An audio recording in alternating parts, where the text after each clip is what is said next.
رب العالمین صلی اللہ علی محمد وآلہ اجمعین واللعنۃ الدائمۃ علی اعداء محمد وآل محمد اما بعد وفقنا اللہ وإیاکم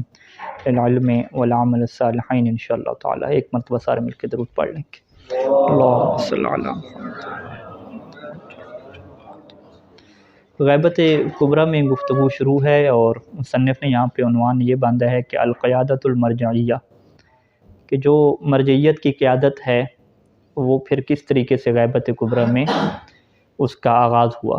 غیبت صغریٰ میں ہمیں معلوم ہے کہ یہ جو قیادت تھی وہ امام علیہ السلام کے جو 4 رئیسی اور جو بنیادی سفیر اور وکیل تھے ان کے پاس تھی، اور اس کے علاوہ اور بھی بہت سارے جو ہے وہ امام کے وکلاء تھے۔ یعنی ایک چیز جو ہمارے سامنے آئی غیبت صغریٰ میں کہ فقط یہ جو ہے وہ 4 سفیر اور 4 نائب امام علیہ السلام کے نہیں تھے کہ جن کا امام علیہ السلام سے رابطہ ہوتا تھا، ان 4 کے علاوہ اور بھی کیا بہت سارے وکیل تھے، لیکن ان وکیلوں کا کام کیا ہوتا تھا؟ بس امام کے پاس کیا ہے کسی کا خط لے جانا اور اس کا جواب لے آنا، یا امام تک جو ہے وہ اموال اور جو مال امام جمع ہوتا تھا وہ کیا پہنچا دینا، یا ان کی اجازت سے کیا خرچ کر دینا۔ جو مرکزی وہاں پہ قیادت رہی ہے وہ انہی جو 4 جو سفراء کا ذکر ہوا ہے ان کے پاس ہوئی ہے۔ اور جب چوتھے سفیر کی وفات ہوئی ہے تو اس وقت بھی ضمنی طور پہ جو دیگر وکلاء تھے جن کی امام سے ملاقات تھی وہ کچھ کیا ہے باقی تھے، ایسا نہیں ہے کہ بالکل سلسلہ کیا کٹ گیا۔ اور پھر جب غیبت کبریٰ کا جو ہے وہ آغاز ہوا تو یہاں پر بھی ایسا نہیں ہے کہ بالکل امام علیہ السلام سے ملاقات کا سلسلہ کیا ہے کٹ گیا ہو، نہیں، بلکہ امام علیہ السلام سے ملاقات کرنے والے اور ان سے ملنے والے افراد کا ایک سلسلہ کیا ہے یہاں پر بھی جاری ہے۔ فقط جو ہے جس چیز کی امام علیہ السلام نے ممانعت فرمائی تھی وہ مشاہدہ کی ممانعت فرمائی تھی، کہ جس سے علماء کے ہاں جو ہے وہ مشہور تفسیر یہی موجود ہے کہ اس سے مراد جو نیابت خاصہ کا دعویٰ کرے، جو یہ دعویٰ کرے کہ امام علیہ السلام نے مجھے اپنا نائب بنا دیا ہے اور آج کے بعد میں تمہارے اوپر کیا ہوں حجت ہوں، اس طرح کا کوئی دعویٰ کرے خاص نائب ہونے کا، یا جو ہے وہ کچھ علماء کے مطابق یہاں سے مشاہدہ سے مراد چونکہ خروج یمانی کا ذکر بھی ساتھ ہے، وہ کہتے ہیں اس سے مراد ظہور ہے، یعنی ہمارے ظہور کا جو بھی دعویٰ کرے گا وہ جھوٹا ہوگا جب تک کہ یہ یمنی کا خروج نہ ہو جائے اور باقی چیزیں علامات کیا پوری نہ ہو جائیں۔ تو بہرحال یہ چیز ایک واضح ہے، کلیئر ہے کہ غیبت کبریٰ میں ایسا نہیں ہے کہ سلسلہ بالکل ٹوٹا ہوا ہے امام سے، بہت سارے افراد اب بھی ایسے موجود ہیں کہ جن کا امام سے رابطہ اور امام سے تعلق قائم ہے، لیکن سارے کے سارا وہ مخفی ہے نظام، ان کے جو حالات ہیں وہ ہمیں کیا علم نہیں ہیں۔ اب جب شروع ہوتی ہے یہ غیبت کبریٰ تو اس میں جو باقاعدہ جو مصنف کہتے ہیں ہم دیکھتے ہیں کہ جو ایک مرجعیت کا نظام جس بندے نے سب سے پہلے سنبھالا ان کا جو نام ہے وہ حسن بن علی بن ابی عقیل العمانی، ابن ابی عقیل کے نام سے کیا یہ فقہ میں پہچانے جاتے ہیں کہ ابن ابی عقیل یہ وہ شخصیت ہے کہ جن کے متعلق سید محمد مہدی بحر العلوم رضوان اللہ تعالی علیہ نے لکھا کہ هو اول من حذب الفقہ واستعمل النظر وفتق البحث عن الاصول والفروع فی ابتداء الغیبۃ الکبریٰ، کہ غیبت کبریٰ کی ابتداء میں جو سب سے پہلے ہمیں بندہ نظر آتا ہے کہ جس نے فقہی احکام کو مرتب کیا اور اس میں دقت کی اور جو کلی اصول اہل بیت علیہ السلام نے عطا کیے تھے وہاں سے فرعی مسائل نکالے، وہ یہی ہیں، ابن ابی عقیل ہیں۔ اور ابن ابی عقیل کے مطابق یہ بھی انہوں نے لکھا کہ ان کی جو ثقہ، ان کا جو علم ہے، ان کا جو فضل ہے وہ ایک ایسی چیز ہے کہ جس کے بارے میں اصلاً جو ہے وہ بیان کی ضرورت ہی نہیں ہے۔ اور جتنے بھی ہمارے علماء رہے ہیں کہ جن کے لیے قدیم علماء کے لیے اصحاب کی تعبیر استعمال کی جاتی ہے، وہ باقاعدہ جو ہے وہ ابن عقیل کے اقوال کو جو ہے وہ اب بھی اپنی کتابوں میں نقل کرتے ہیں، ان کے جو ہے وہ فتاوی کو نقل کرتے ہیں، اور خصوصاً جو فاضلین ہیں، فاضلین یعنی کہ علامہ حلی اور محقق حلی علیہ رحمہ، یہ تو باقاعدہ جو ہے وہ آپ کے اقوال کو اور آپ کے فتاوی کو کیا ہے نقل کرتے ہیں۔ اور اسی طریقے سے جو ہے وہ جو یہ ہیں ابن عقیل العمانی ہیں، ان کی فقہا کے ہاں اور خصوصاً جو ہے وہ شیخ مفید اور شیخ طوسی علیہ رحمہ کے ہاں میں بڑی فضیلت ہے، اور انہوں نے ان کے اوپر جو ہے وہ کلمات مدح کے ہیں۔ ابن عقیل عمانی جو ہیں وہ ان کی کتاب القر والفر تھی جو انہوں نے امامت کے موضوع کے اوپر لکھی تھی، یعنی یہ علم کلام کی کتاب تھی،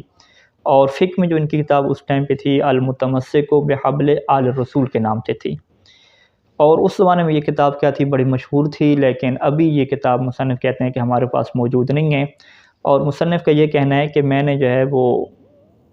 کتابوں میں سرچ کیا تو یہ کتاب ہمارے پاس نہیں پہنچی ابھی تک، اور خود یہ جو ابن ابی عقیل العمانی ہیں، بہت سارے جو لوگوں کے حالات لکھے گئے ہیں وہاں پہ میں نے جا کے تحقیق کی تو ان کی جو ولادت کی تاریخ ہے اور ان کی جو وفات کی تاریخ ہے وہ بھی کیا ہے مجھے نہیں مل سکی۔ فقط اتنا ملا ہے کہ یہ شیخ مفید علیہ رحمۃ سے بہت سال کیا ہے پہلے تھے،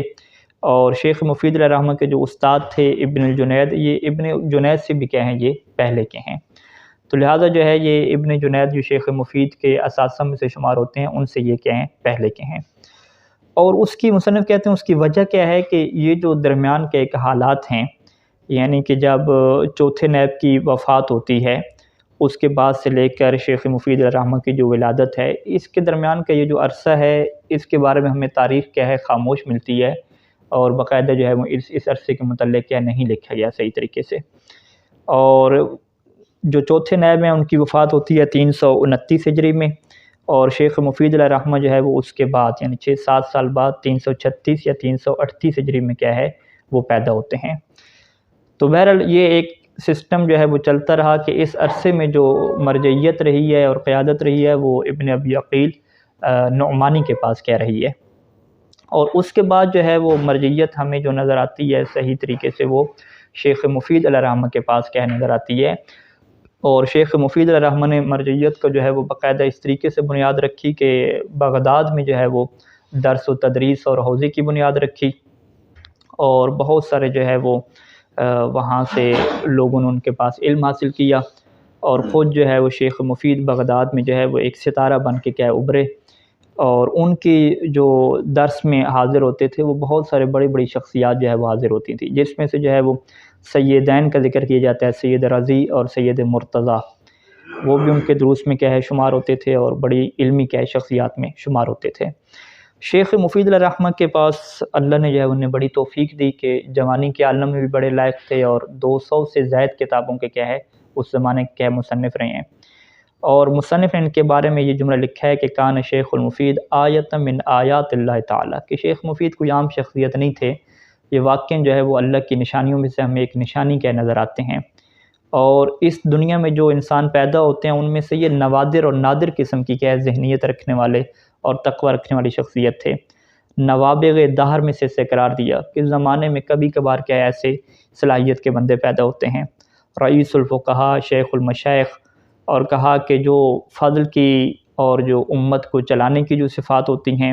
وہ ساری کی ساری شیخ مفید کے اندر کیا جمع تھیں، اور جتنے بھی علماء ہیں ہمارے سب نے جو ہے اس بات کے اوپر اتفاق کیا ہے کہ آپ کا تقوی، آپ کا زہد، آپ کی عدالت، آپ کی جلالت، آپ کی فقہ، آپ کا علم، اس کے اوپر کسی کو بھی کیا کوئی شک نہیں ہے۔ اور یہی وجہ ہے کہ شیخ مفید علیہ رحمۃ سے بھی امام زمانہ علیہ السلام کا غیبت کبریٰ میں بھی کیا ہے رابطہ کیا قائم رہا، اور یہاں پہ مصنف یہ کہتے ہیں کہ حالات سے ہمیں یہ لگتا ہے کہ تقریباً ہر سال جو ہے وہ امام زمانہ امام مہدی علیہ السلام جو ہے وہ شیخ مفید علیہ رحمۃ کو باقاعدہ کیا خط لکھا کرتے تھے۔ وہ خط اس طریقے سے نہیں ہوتا تھا کہ وہ ان کو اپنا کوئی خاص نائب بنا رہے ہیں، بس ان کو نصیحت، حال و احوال اور شیعوں کے متعلق کہ آپ نے کیا نصیحت انہیں کرنی ہے، کیسے چلانا ہے، یہ نظام جو ہے وہ چلتا رہا۔ اور پھر شیخ مفید علیہ رحمۃ کی یہ بات جو ہے وہ بڑی عجیب ہے کہ انہوں نے کبھی بھی اس خط کو جو ہے وہ لا کے شیعوں کو جمع کیا اور انہیں اکٹھا کیا اور کہا کہ دیکھو جی امام زمانہ نے مجھے خط لکھا ہے، یہ القاب دیے ہیں، انہوں نے ایسا کوئی کام نہیں کیا، بلکہ یہ ان کی وفات کے بعد میں کیا ہے یہ خط کیا ہوئے ہیں نشر ہوئے ہیں، اور احتجاج تبرسی میں جو ہے وہ ان 3 خطوں میں سے 2 خط جو ہے وہ ہمارے پاس کیا پہنچے ہیں، باقی خطوط کیا ہے پہنچے ہی ہمارے پاس نہیں ہیں۔ یعنی یہاں سے پتہ چلتا ہے کہ شیخ مفید علیہ رحمۃ کتنی جو ہے وہ ریاکاری سے اور شہرت سے اپنے آپ کو بچانے والے تھے، وگرنہ تو جو آج کل کے حالات ہیں کہ ہمیں کسی بڑے عالم کے ساتھ کوئی سیلفی کا موقع مل جائے، کوئی تصویر کا موقع مل جائے تو ہم ہر جگہ پہ نشر کرتے ہیں کہ دیکھو جی ہمارے تو بڑے کیا ہے خاص تعلقات ہیں۔ اور ابھی آپ دیکھیں گے کہ مصنف ان خط کا جو اندر امام زمانہ علیہ السلام نے شیخ مفید کی جو تعریفیں کی ہیں، مدح کی ہے، وہ والے کلمات تھے، تو شیخ مفید علیہ رحمۃ کے پاس بڑا ایک سسٹم جو ہے ہو سکتا تھا کہ وہ ان خطوط کو لے کر آتے، لوگوں کے سامنے پڑھتے، ان کی اس میں فضیلت بھی لکھی ہوئی ہے، لیکن ایسا کام ان کی زندگی میں ہمیں نظر نہیں آتا۔ بعد میں جو ہے وہ یہ خطوط جو ہے وہ نشر ہوئے، اور احتجاج تبرسی میں نے جو ہے وہ ان 2 خطوں کو جو ہے وہ نشر کیا، اور باقاعدہ علماء کے درمیان ایک بحث ہے یہاں پہ کہ ان خطوط کو شیخ مفید تک پہنچانے والا وہ جو درمیان میں بندہ تھا وہ بندہ کون تھا، یعنی وہ کون سا بندہ تھا جو کہ واسطہ بن رہا تھا۔ لیکن چونکہ حالات اس قسم کے بعد میں ہو گئے تھے کہ جو درمیان میں واسطے تھے ان کو باقاعدہ کیا مخفی رکھا جاتا تھا، ان کے بارے میں کیا کسی کو آگاہی نہیں ہوتی تھی۔ اسی وجہ سے جو درمیان کے بندے ہیں اس کی کیا حیثیت ہے اور وہ واسطہ کس طریقے سے بنے شیخ مفید علیہ الرحمہ کے درمیان اور جناب طبرسی نے جو ان کو نقل کیا، اس حوالے سے جو ہے وہ معلومات نہیں ہیں۔ لیکن علامہ طبرسی علیہ الرحمہ نے اور باقی علماء نے لکھا کہ یہ اس زمانے میں بڑی مشہور بات تھی اور علماء کے اجماع تھا کہ یہ خط جو ہے وہ امام زمانہ علیہ السلام کے بھی ہیں اور انہوں نے شیخ مفید علیہ الرحمہ کو لکھے ہیں، اور اس خط کے اندر جو کلام کا جو انداز ہے اور اس کے اندر جو بات کی خبریں دی گئی ہیں جو پوری ہوئی یقیناً، یہ اس بات کی دلیل ہے کہ یہ خط جو ہے وہ امام زمانہ علیہ السلام کے بھی ہیں۔ بہرحال اس میں پھر بھی کیا ایک تحقیقی بحث موجود ہے کہ کیا ان خطوں کی نسبت ثابت ہے یا ثابت نہیں ہے، لیکن آج تک کسی عالم کو میں نے نہیں دیکھا کہ انہوں نے اس کی نفی کی ہو۔ ہاں یہ کہتے ہیں کہ ہم چونکہ وہ درمیان میں اس بندے کا نہیں پتہ کہ جو یہ خط لے کر آیا تھا اور پہنچائے تھے، تو لہٰذا ہم جزماً سند کے اعتبار سے ہم جزمی طور پہ نہیں کہہ سکتے، لیکن قرائن اور شواہد اور اس طرح کے حالات یہ بتلاتے ہیں کہ یہ امام زمانہ علیہ السلام کی بھی کیا خط تھے۔ تو یہاں پہ جو ہے وہ دو خط جو ہے وہ انہوں نے کہا کہ ہمیں ملتے ہیں، اور دو خط جو پہنچے ان میں سے جو پہلا خط ہے اور یہ دوسرا، یہ دونوں خط شیخ مفید علیہ الرحمہ کی بالکل جو ہے وہ زندگی کے جو آخری حالات ہیں اس وقت کیا ہے پہنچے تھے۔ مصنف کہتے ہیں کہ جو پہلا خط 410 ہجری میں کیا ہے وہ صفر کے مہینے میں جو ہے پہنچتا ہے، اس کے خط کی ہم عبارت پڑھتے ہیں اور کچھ جملوں کی کیا کرتے ہیں وہاں پہ ہم وضاحت کیا کرتے ہیں۔ اچھا، خط کا آغاز کیسے ہوتا ہے؟ للأخ السدید والولی الرشید الشیخ المفید ابی عبداللہ محمد بن نعمان ادام اللہ اعزازہ من مستودع العہد المأخوذ علی العباد۔ یعنی مصنف کہتے ہیں کہ خط کا آغاز یہ دیکھیں کہ عام طور پہ جو خط لکھے جاتے تھے تو اس میں کیا ہوتا تھا کہ جو خط بھیجنے والا ہے وہ شروع میں اپنا نام لکھتا تھا کہ من حسین بن علی الا جو ہے وہ فلاں بن فلاں،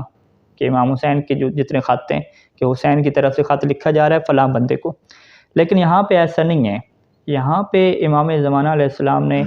اتنی جو ہے وہ عزت دی ہے شیخ مفید علیہ الرحمہ کو کہ خط کی پہلی سطر پہ جو ہے وہ شیخ مفید کا کیا نام لکھا ہے، اور وہ ان کا نام بھی لکھا اور نام کا آغاز بھی ان کے القاب سے کیا، اور القاب میں سے بھی جو سب سے پہلا جو ہے وہ انہیں لقب دیا للأخ، انہیں کیا ہے اپنا بھائی کہا کہ میں یہ خط لکھ رہا ہوں جو ہے وہ اپنے بھائی کو، اور پھر اس بھائی کی کیا ہے صفت بھی بیان کی کہ وہ بھائی کون سا ہے، سدید ہے، اور پھر یہ لکھا کہ وہ ہمارا ولی ہے، دوست ہے جو کہ رشید ہے، پھر شیخ مفید ہے، یوں کر کے کیا ہے باقاعدہ جو ہے وہ القاب کا کیا سلسلہ شروع ہوا۔ مصنف کہتے ہیں کہ یہ جو جملے ہیں کہ سب سے پہلے شیخ مفید کو اپنا بھائی کہنا، یہ ایک ایسا جملہ ہے کہ میں نے جو ہے وہ بہت سارے امام کے جو نائب تھے، حتیٰ کہ یہ جو 4 سفیر تھے ان کے حالات پڑھے، کسی جگہ پہ بھی مجھے نہیں ملتا کہ امام زمانہ علیہ السلام نے اپنے کسی نائب کو اپنا بھائی کہا ہو، سوائے یہ شیخ مفید علیہ الرحمہ ہیں کہ جنہیں جو ہے وہ اپنے بھائی کا جو ہے وہ درجہ دیا، اور یہ اتنی بڑی منزلت ہے کہ جس سے ہمیں یہ واضح ہوتا ہے کہ شیخ مفید علیہ الرحمہ اللہ کے ہاں کتنا جو ہے وہ بڑا قرب رکھتے تھے، اور اس کی وجہ سے امام زمانہ کے ہاں کتنی بڑی حیثیت رکھتے تھے کہ ایک معصوم امام جو ہے وہ اپنا بھائی جو ہے وہ کہتا ہے شیخ مفید علیہ الرحمہ کو۔ اس کے بعد اخ سدید کہا۔ سدید کا کیا مطلب ہے؟ سدید کہتے ہیں کہ یہ سداد سے ہے، جس کا مطلب ہے کہ ایک بندے کا جو قول ہے اور عمل، قول اور فعل دونوں کیا بالکل درست ہو، اسے کیا کہتے ہیں؟ سدید کہتے ہیں۔ فالسدید هو المصیب الذی لا یخطی فی اقوالی و افعالی۔ سدید اس درست بندے کو کہتے ہیں کہ جو اپنے اقوال اور افعال میں غلطی نہ کرتا ہو، یعنی اتنا اس کا تقوی ہو کہ اس کی کوئی زبان سے ایسا لفظ بھی ادا نہ ہوتا ہو کہ جس کے اندر کوئی مشکل پائی جاتی ہو، اور اس کا کردار میں بھی کیا کوئی مشکل نہ پائی جاتی ہو۔ للأخ السدید، کہ میرے وہ بھائی کہ جو درست ہو بالکل، اپنے اقوال اور افعال میں کیا ہے جو درست ہے بالکل۔ آگے لقب امام نے دیا دوسرا کہ ولی الرشید۔ ولی کا یہاں پہ مصنف کہتے ہیں کہ ولی کے تو ویسے بہت سارے معنی ہیں، لیکن یہاں پہ جو مناسب ہے کہ ولی اس سے کہتے ہیں کہ جس کے لیے کیا ہوتی ہے مدد ہوتی ہے، یعنی یہ وہ ہمارا ولی ہے کہ جس کی باقاعدہ ہم لوگ کیا کرتے ہیں مدد کرتے ہیں، اور ہماری طرف سے کیا ہے تعاون کیا موجود ہے۔ پھر ولی کے بعد کیا رشید کی صفت لگائی، تو رشید مصنف کہتے ہیں کہ رشید جو ہے وہ ناضج کو کہتے ہیں۔ ناضج کیا مطلب؟ وہ ایک پختہ انسان کہ جو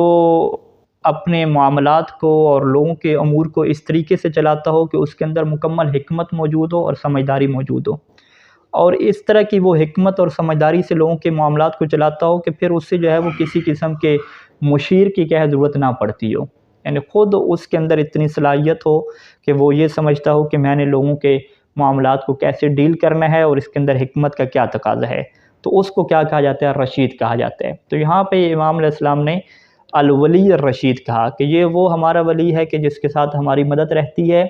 اور یہ رشید ہے، یعنی خود سے ہی یہ اس بات کو جانتا ہے کہ اپنے معاملات کو اور امت کے معاملات کو حکمت اور عقل کے ساتھ کیا ہے وہ کیسے چلانا ہے۔ اچھا، یہ صفات بیان کرنے کے بعد آگے شیخ مفید پھر ان کا نام ذکر کیا، پھر دعا دی کہ ادام اللہ اعزازہ، کہ اللہ ان کی عزت اور شرف کو ہمیشہ جو ہے وہ دائمی رکھے۔ یہی وجہ ہے کہ آج بھی شیخ مفید کا اگر نام لیا جاتا ہے تو کوئی ایک جو ہے وہ ان کا مخالف نہیں ملتا کہ جو ان کی کہتا ہو کہ جو ان کی عزت نہیں ہے اور ان کا شرف نہیں ہے، ہر کوئی جو ہے وہ ان کی عزت اور شرف کا جو ہے وہ قصیدہ پڑھتے ہوئے کیا ہے نظر آتا ہے۔ اس کے بعد جب یہ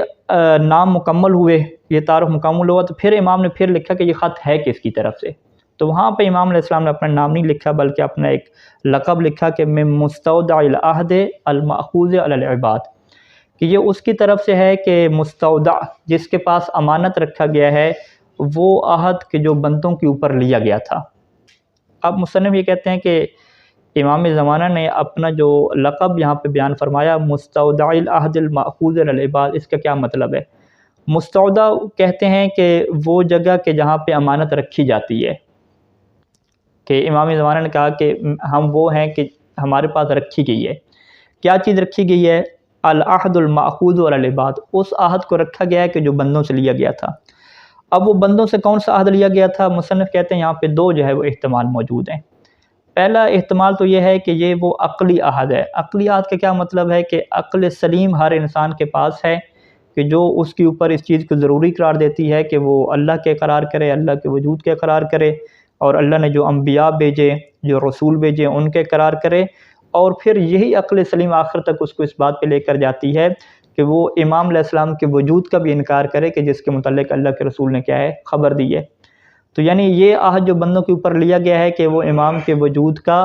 اقرار کریں اور اس کو اپنی عقل سے مانیں، تسلیم کریں، یہ جو عہد ہے یہ ہمارے پاس کیا ہے رکھا گیا ہے امانت کے طور پہ۔ ایک یہ مطلب ہو سکتا ہے، اور دوسرا کہتے ہیں کہ یہ وہی عہد ہو سکتا ہے کہ جس کا قرآن مجید میں ذکر ہے کہ جو عالم زر میں کیا لیا گیا تھا۔ زر یعنی وہ ایک چھوٹے سے چھوٹا جو نقطہ ہوتا ہے کہ جب صلب آدم میں ڈالنے سے پہلے جو ہے وہ ساری جو مخلوق تھی عالم زر میں تھی، اور اللہ نے کیا ہے ان سے قرار لیا۔ اور قرآن مجید کی یہ جو سورہ ہے، سورہ اعراف کی آیت نمبر 172 میں وہاں پہ ہے کہ وَإِذَا أَخَذَ رَبُّكَ مِن بَنِي آدَمَ مِن ظُهُورِهِمْ ذُرِّيَّتَهُمْ وَأَشْهَدَهُمْ عَلَىٰ أَنفُسِهِمْ، کہ تمام جو ہے وہ ان کو اکٹھا کیا ذریت آدم کو، اور ان سے ایک جملہ کہا تھا کہ أَلَسْتُ بِرَبِّكُمْ، سب نے کہا کہ شہدنا۔ تو اس بارے میں کیا ہے بہت ساری احادیث وارد ہوئی ہیں، اور مصنف نے کہا کہ یہ جو باقاعدہ بحث ہے یہ میں نے اپنی کتاب فاطمۃ الزہرا من المہد الی اللحد میں کیا ہے وہاں پر باقاعدہ لکھی ہے کہ یہ عالم زر کیا تھا، اس کی کیا کیفیت تھی، وہاں پہ کیا یہ تفصیل لکھی ہے۔ تو بہرحال خلاصہ کلام کیا کہ وہاں پہ جو عہد لیا گیا تھا ربوبیت کا، رسالت کا، اور اہل بیت علیہ السلام کی امامت کا، یہ وہ عہد ماخوذ ہے جو بندوں سے لیا گیا، اور یہی عہد ماخوذ جو ہے جو کس کے پاس ہے ابھی امانت کے طور پہ؟ وہ امام زمانہ علیہ السلام کے پاس ہے، کہ انہوں نے کہا کہ یہ من مستودع العہد الماخوذ علی العباد، انہوں نے کیا یہ تعبیر کیا استعمال کی۔ اچھا، اس کے بعد جو ہے وہ خط میں ابھی کیا ہوا کہ شیخ مفید علیہ الرحمہ کے القاب ذکر ہو گئے، پھر اپنا لقب امام زمانہ نے ذکر کیا، اس کے بعد جو ہے وہ امام نے پھر آغاز شروع کیا دعائیں کہہ دینے کا، اور یہاں پہ وہ نعلموں کا کہ ہم آپ کو بتا دیں، یہ بتانے کے بعد جو ہے امام نے کیا دعا دی، ادام اللہ توفیقک لنصرۃ الحق، کہ اللہ آپ کی توفیق کو ہمیشہ کے لیے رکھے کہ آپ حق کی کیا ہے مدد کرتے رہیں۔ یہاں پہ جو ہے وہ مصنف کہتے ہیں کہ شیخ مفید علیہ الرحمہ کو توفیق کے دوام کی دعا دینا کہ اللہ آپ کو موفق کرے، اللہ آپ کی توفیق میں اضافہ کرے، یہ کیوں دعا دی ہے؟ مصنف کہتے ہیں اس کی وجہ یہ ہے کہ بہت سارے علماء اور فضلاء کو ہم نے دیکھا ہے کہ جو بڑی صلاحیت کے مالک ہوتے ہیں، وہ تفسیر لکھ سکتے ہیں، عقائد کے اوپر کام کر سکتے ہیں، اچھی تدریس کر سکتے ہیں، لیکن ان کی زندگیوں میں کیا ہے، وہ ٹھہراؤ آ جاتا ہے، وہ نہیں لکھ پاتے، وہ پڑھا نہیں پاتے، ایک سسٹم کیا ان کا رک جاتا ہے۔ یعنی کیا مطلب کہ صلاحیت ہے لیکن تھوڑی انہوں نے خدمت کی، پھر ان کا سسٹم کیا رک گیا، مزید وہ کیا خدمت نہیں کر پا رہے۔ تو یہ سارا اس وجہ سے ہوتا ہے کہ اللہ کی طرف سے توفیق کیا ہے نصیب نہیں ہوتی، اور یہی وہ سبب اصلی ہے کہ جس کی وجہ سے بڑے باصلاحیت لوگ جو ہے وہ آگے نہیں بڑھ پاتے، کیونکہ ان کو جو ہے وہ اللہ کی توفیق نصیب نہیں ہوتی۔ تو یہاں پہ امام زمانہ علیہ السلام کا پہلی خط کے شروع میں یہ دعا دینا کہ اللہ تمہاری توفیق کو دائمی کرے، کہ ٹھیک ہے ابھی توفیق ملی ہوئی ہے لیکن بعد میں ایسے حالات پیش نہ آئے کہ تم جو ہے وہ لکھنا چھوڑ دو یا مذہب کی خدمت کیا کرنا چھوڑ دو، بلکہ تمہاری توفیق کیا رہے، دائمی رہے۔ اور یہی وہ چیز ہے کہ جس کے اوپر ہمارے اساتذہ اور سب لوگ یہ تائید کرتے ہیں کہ ہمیشہ آپ دعا کریں ہر درس کے شروع میں، ہر جگہ پہ، کہ اللہ آپ کو توفیق عطا فرمائے کہ آپ جو ہے وہ یہ علم حاصل کر سکیں۔ اور یہی وجہ قرآن مجید میں ذکر ہوئی ہے کہ جو بھی تمہارے پاس اچھائی پہنچتی ہے تمہیں، وہ اللہ کی طرف سے ہوتی ہے، یعنی اللہ کی توفیق ہوتی ہے تو وہ تمہیں کیا پہنچتی ہے۔ اور بہت سارے افعال ایسے ہیں، خصوصاً جو ہے وہ لقمہ حرام یا لقمہ مشتبہ، ایسی چیزیں ہیں کہ جو انسان اگر کھا لیتا ہے تو پھر اس کی توفیقات کیا ہو جاتی ہیں، سلب ہو جاتی ہیں۔ یعنی انسان واضح طور پہ محسوس کرتا ہے کہ ایک ٹائم پہ اس کا بڑا اچھا دل کر رہا تھا، پڑھنے کا، مباحثے کا، کلاس کا دوام تھا، پھر حالات درمیان میں ایسے بنتے ہیں کہ بالکل پڑھنے کا